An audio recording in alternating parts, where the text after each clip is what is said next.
দেখেছেন কি প্রাণবন্ত জায়গাটি। غيرتي شوية شوية وتغيرت مش بإيديا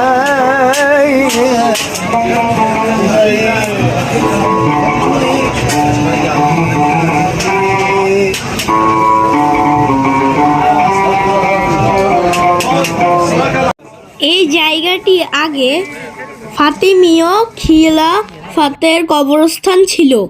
পরে মামলুক শাসকেরা এটিকে বাণিজ্য কেন্দ্রে পরিণত করে।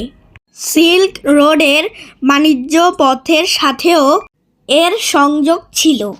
সরু ও পাথরের রাস্তা ও খিলানযুক্ত প্রবেশদ্বার এটি আপনাকে ওয়েলকাম করবে। পুরনো ইসলামিক নকশার ভবনও আছে। এখানে আসলে দেখতে পাবেন ঐতিহ্যবাহী কাঠের ঝুল বারান্দা। এর কাছেই আছে আল হোসাইন মস্ক। এছাড়া আল আজাহার মসজিদ খুব কাছে। এই কারণে এলাকাটি শুধু বাজার নয়, এটি একটি ঐতিহাসিক ধর্মীয় ও সাংস্কৃতিক অঞ্চল। এতক্ষণ তো দেখলেন কি কি বাজারে পাওয়া যায়। মমি, পিরামিড, বিভিন্ন বাদ্যযন্ত্র, জামা কাপড়, ঐতিহাসিক লাইট, আতর, সুগন্ধি, আরও কত কি কি। মূলত এ বাজারে কি কি পাওয়া যাবে তা এখন বলছি। সোনা ও রূপার গহনা, বিশেষ করে হাতের তৈরি। আবার আছে পিতল ও তামার ল্যাম্প।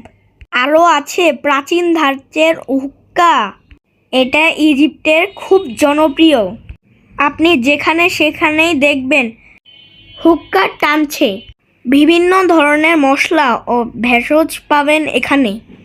আছে মিশরীয় সুগন্ধি দোকান। আরও পাবেন ফারাওদের প্রতিকৃতি। আর রয়েছে প্যাপিরাস শিল্প। এই যে দেখুন, এই মমিটা আমি কিনবো। এখানে যাই কিনবেন দামাদামি করে কিনবেন। এখানে ট্যুরিস্ট দেখলে দাম বেশি চায়। আরও কিছু জিনিস আপনাদের জানিয়ে দিই। বিখ্যাত এলফিশে ক্যাফে এখানে অবস্থিত, যা কিনা চালু হয়েছে 1797 সালে। এই ক্যাফেতে কে আসতো জানেন?